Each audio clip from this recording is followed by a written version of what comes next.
Hey guys, যদি কোথাও কেউ আপনার শত্রু এইভাবে হত্যা করার চেষ্টা করে পিস্তল দিয়ে, তবে আজ আমরা আপনাদেরকে বলবো এই পিস্তল থেকে নিজেকে কিভাবে রক্ষা করতে পারেন এবং এই দুটো শত্রুকে মেরে আপনি সহজেই পালাতে পারেন। টেকনিকটি আপনারা দেখুন স্কিপ না করে।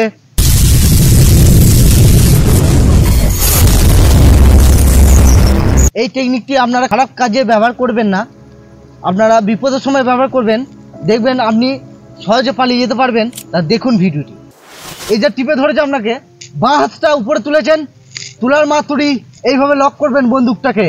তোলার পর বন্দুকটা হালকা উপরে তুলবেন, তোলার পর ডান হাতটা কি করছি দেখুন, ডান হাতটা এইভাবে জড়ো করবেন। জড়ো করার পর ওর হাতে এই জায়গাটাই কি করছি, এই জায়গাটাই এই শিরাতে হিট করবেন। এইভাবে কি করছি দেখুন, এইভাবে হিট করবেন, প্লাস এই হাতটা এইভাবে তুলবেন আর এটা হিট করবেন। কিভাবে করছি এখান থেকে ইজি ভাবে ভালো করে দেখে নিন।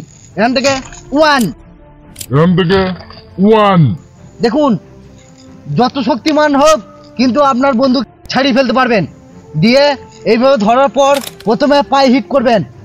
এইভাবে কি করছি দেখুন, মারলাম পায়ে, ও কিন্তু বসে পড়েছে দেখুন। বসার পর বন্দুকটা আপনি ছুঁড়ে ফেলে দিতে পারেন।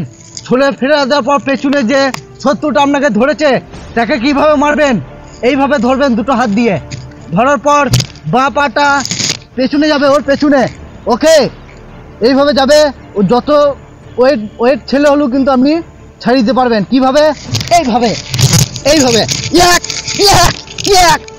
এইভাবে মারবেন। মারার পর আপনি সহজেই পালিয়ে দিতে পারবেন। হ্যাঁ গাইস, আরেকবার স্পিডে আপনারা দেখে নিন কিভাবে করছি।